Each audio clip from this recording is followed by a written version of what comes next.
Et bienvenue pour cette nouvelle vidéo de questions CSE.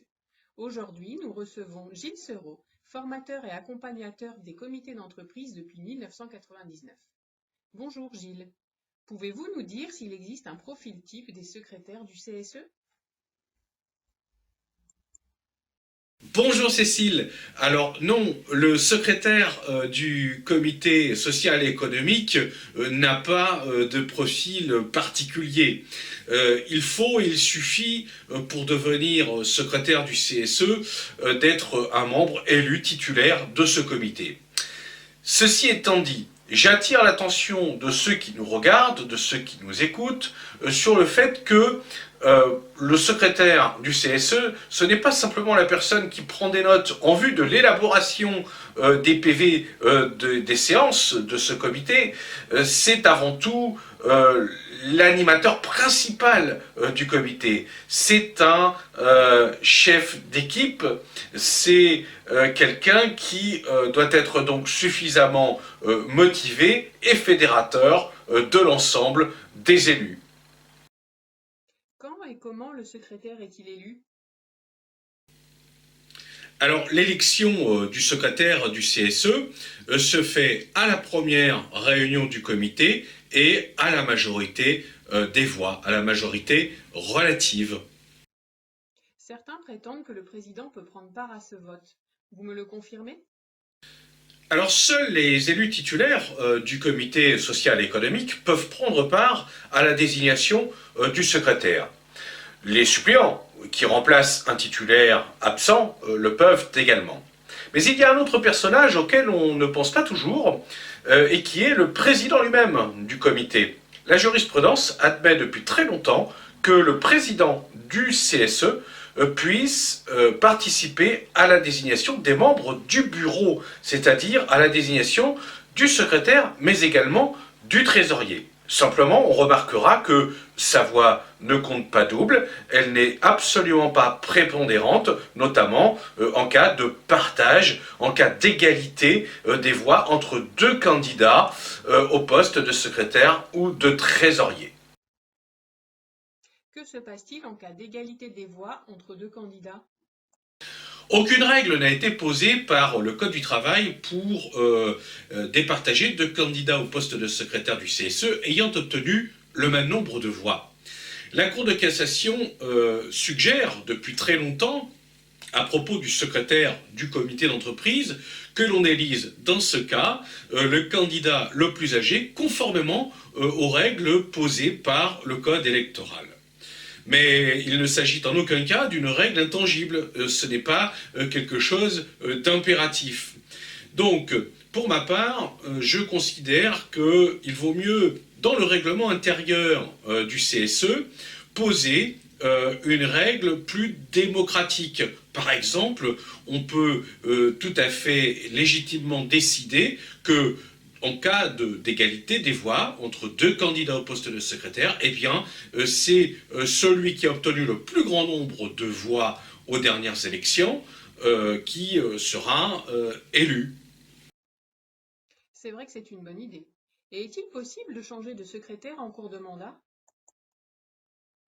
Alors oui, il arrive que par le jeu des missions, des départs de l'entreprise, ou encore par le jeu des révocations, que l'on soit amené à changer de secrétaire en cours de route. Alors, la révocation du secrétaire ne peut intervenir que sur une demande de la majorité des membres du comité. Il conviendra d'inscrire cette question à l'ordre du jour d'une prochaine réunion ordinaire ou extraordinaire et de procéder à deux votes successifs. Le premier vote sur le principe même de la révocation et le second vote sur le choix d'un nouveau secrétaire. Tout ceci doit bien entendu se faire dans le respect des individus et dans le respect des droits de la défense. Et quel est au juste ce rôle de secrétaire du CSE? Comme je l'ai dit tout à l'heure, le secrétaire du CSE, c'est avant tout un animateur d'équipe. C'est celui qui a en charge de fédérer les élus, titulaires et suppléants, autour de la défense des conditions de travail, de l'emploi et de la construction d'une offre sociale destinée aux salariés qu'ils représentent. Au-delà de cette fonction naturelle du secrétaire du CSE, le Code du travail prévoit deux missions particulières.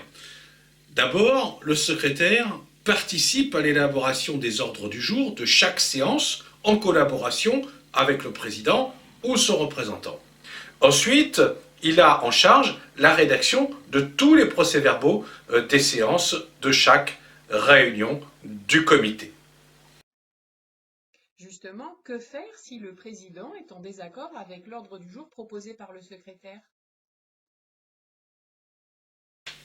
Alors, en cas de désaccord sur le contenu de l'ordre du jour entre le président et le secrétaire, le Code du travail prévoit que tout ce qui relève d'une information ou d'une consultation rendue obligatoire par la loi, eh bien, doit être inscrit de plein droit par la partie la plus diligente. Donc, soit par le secrétaire, soit par le président lui-même.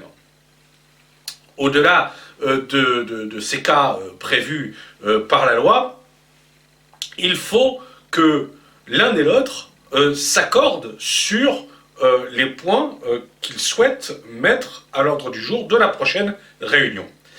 Si cet accord s'avère impossible, le secrétaire peut toujours, avec l'assentiment de la majorité des élus titulaires, eh bien, formuler une demande de réunion extraordinaire dont ils auront alors la maîtrise de l'ordre du jour. J'aimerais revenir sur la rédaction du procès-verbal par le secrétaire.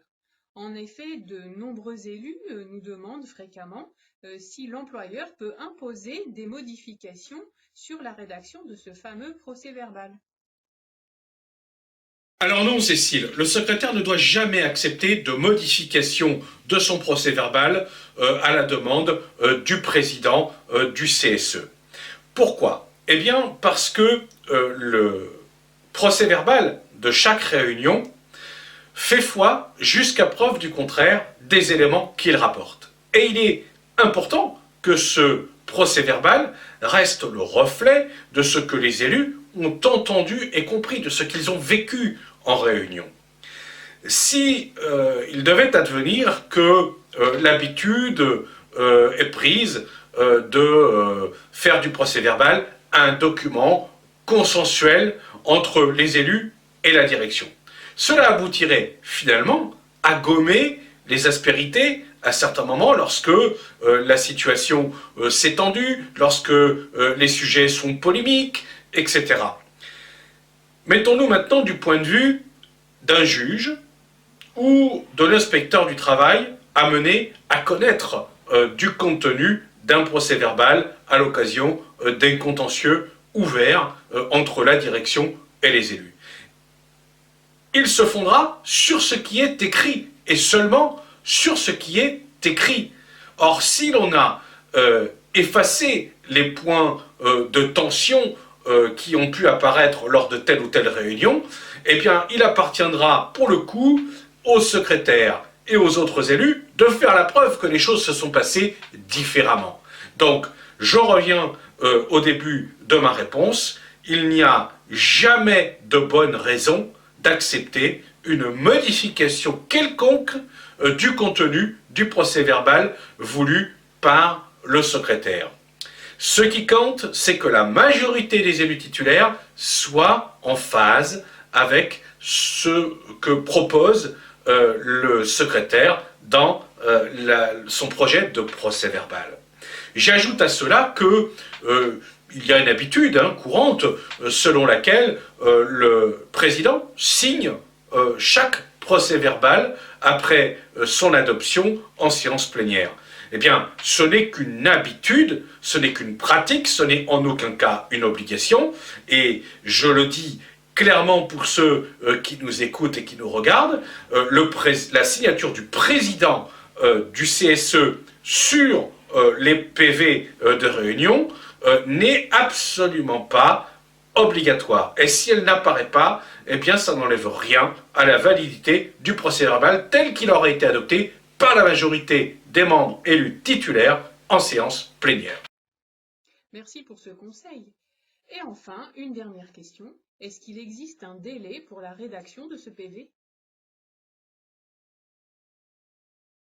Alors oui Cécile, depuis la loi Rebsamen de 2015, il existe un délai de 15 jours pour que le secrétaire rédige un projet de procès-verbal qu'il devra transmettre au président ainsi qu'aux membres titulaires et suppléants du comité. Mais il ne s'agit que d'un projet de procès-verbal. Le procès-verbal lui-même sera officiellement et définitivement adopté avant sa diffusion à la prochaine réunion du comité social et économique.